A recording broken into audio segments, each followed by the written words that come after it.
Hello all and welcome. My name is DJ Whaley and this is DNN's first installment of Coach's Corner, getting to know the people behind the big plays.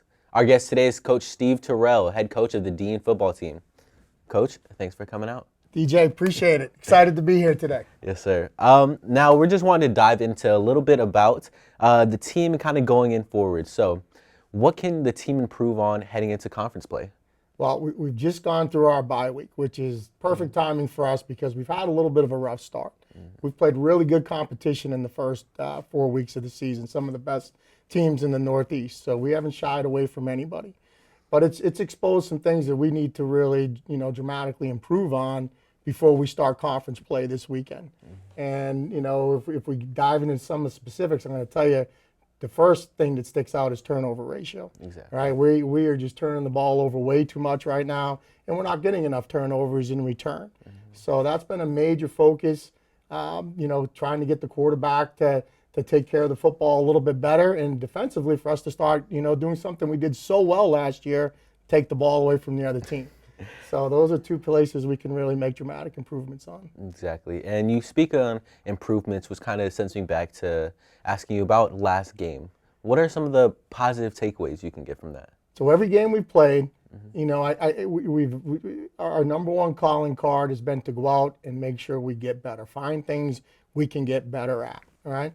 And defensively, we're lining up better. We have a lot of young guys, and we had a couple injuries early in the year. We lost 2 starters early, and with a young group, to lose a couple veteran starters made us even that more young Exactly. of a younger group, right? So, Exactly. So it's about lining up, playing with confidence, and being in the right places, and then playing physical on defense. That's a big key for us right there.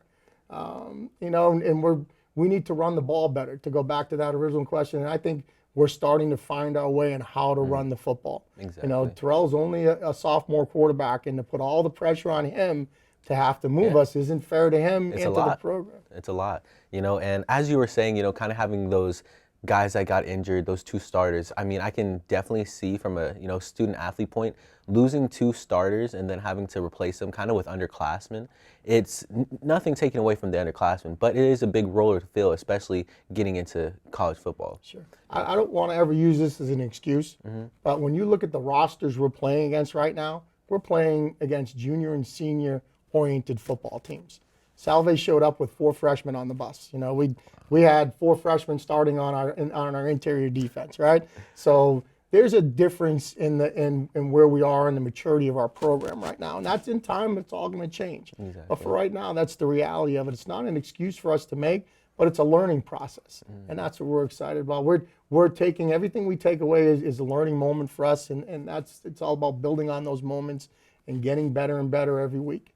Exactly. And, kind of speaking on to that, since you do talk about coaching with the underclassmen, does that put a lot of pressure on your upperclassmen to, not necessarily perform better, but hold themselves at a higher accountability? Absolutely, because, they're looking at them as the way to act and behave and the way to play and practice and how, when adverse moments do occur, how do we get through those adverse moments?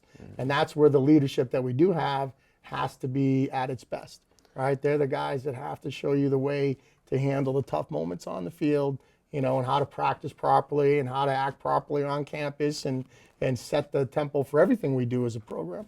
Exactly. And for the most part, from what I have seen, you have had those kind of upperclassmen step in and fill those roles. Julian Burris always been electrifying on offense. Tremendous player. Exactly, and being able to handle himself off the field as well. Same thing for Shannon Moxie. I can tell that whenever he's on defense, he's kind of like the point guard. He's the one surveying the whole field, making sure everything's good. So it's good to have that, kind of balance of the underclassmen that, are coming into the program and the upperclassmen to, kind of hold them accountable to that. Those 4 senior captains they're holding us up right now. They really are, because it's been a tough run. And a lot of young teams, some of them be able to work their way through those first 4 games, but we've had 2 great weeks of practice. Exactly. And it's because they've come out and they do all the little things right. And when they're doing all the little things right, it shows those younger guys, what they need to do in order to to be at that level. And those guys are high level players. I have 4 real high level players there between those guys. Exactly. And, going back to what you said you just had 2 great weeks of practice, getting ready to head in conference play. What do you most enjoy about coaching here at Dean? That's a great question. There's a lot of really good things I enjoy about being here at Dean. One, I moved to Franklin 7 years ago, so to be able to live in the same town I work in and coach, that's a first in my career. Exactly. So that's outstanding. But things I really enjoy, the people here, right? Not talking specifically about the football program, but just being at the school here. There are so many outstanding people that take such great pride in what they do here at the school. It just makes it a great environment to work in, one that you look forward to coming to every day and to be a part of. And then, for me personally, coaching is all about the relationships with your players, right? And I've done this for 30 years, and that's the piece that keeps driving me back. Exactly. It's watching, it's building something successful and watching those players, thrive in a system and to become, young men ready to take on the world, right? Yes, And to sir. go through that whole process. And this is really exciting because now it's a 4-year process here. And then when I first started here, it was a 2-year process. Now we're in a 4-year process of getting them in as freshmen and taking them through the whole course. Exactly. And, kind of following into that, this is, as you said, going into your 4th year. Some of these guys have been here, since you've gotten here. So how has your connection grown with not only guys that's been with you for this 4 years, but also to the connection to the team as a whole? Sure. So, I have a kind of a great mix of seniors and juniors. Not a lot of them, but the ones I have some, really outstanding performers on the field. And I have some really outstanding young men that are in the program as well. Guys that show up and do the right things every day.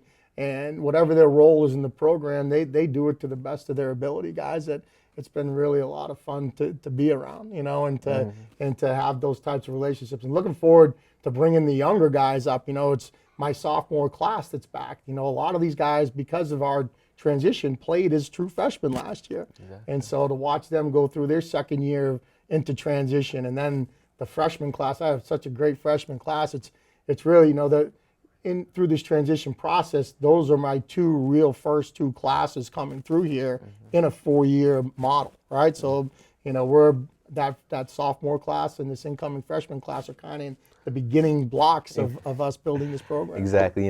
They got to be the guinea pigs, test all the experiments, the kinks, and then get really rolling. But one more thing for you I would have is, what is one message you could give to the Dean community, to the Dean fans? So, we love our fans. When you go down the Longley Field, it's such a great environment. It's such a beautiful place to play a football game.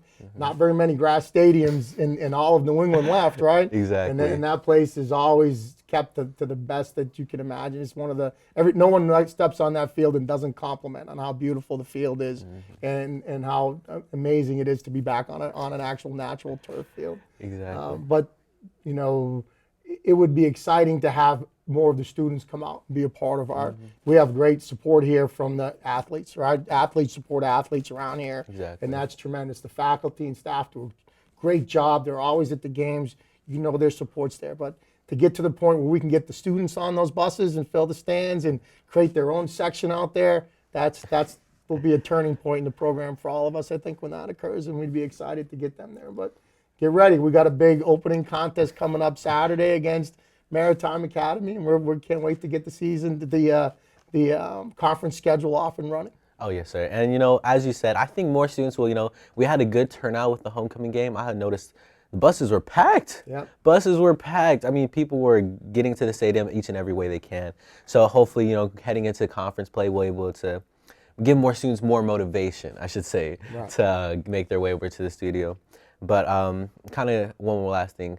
Is there anything that you wanted to talk about, that you wanted to personally touch on, that we didn't get to touch on today? No, I'll just say that, the first 4 games, we're all on our side a little disappointed that we haven't played, a little bit more competitive football, right? But it's part of the transition and the learning process and the growth of our program. Exactly. And I think you're going to see, a great improvement made over the last 2 weeks this weekend. I'm really excited to hit the field Saturday. And I know these young guys are excited to show everybody the improvement they're making and put their best effort forward for Dean College. So. Exactly. And, I think that's one thing that fans kind of get misconstrued is that, it's all a process. No one has the perfect formula to making the perfect team. But what goes with any athletic team really is that it doesn't come naturally. It builds, and I think that's what's one thing I love about the Dean program and watching the Dean football games, that you can continually see the improvement, the growth. Absolutely. And I can't wait to see that. Good. Can't be instant gratification sometimes. Sometimes you got to really work at it and earn it and make it all come together, and that's where we are in the process right now. Exactly. And with that being our last question, I would want to thank Coach Terrell for joining us today. Pleasure. I completely appreciate you. Anytime. Pleasure. Yes, sir. And for those watching, please keep an eye out for Coach's Corner here at Dean News Network. Thanks for watching. Thank you.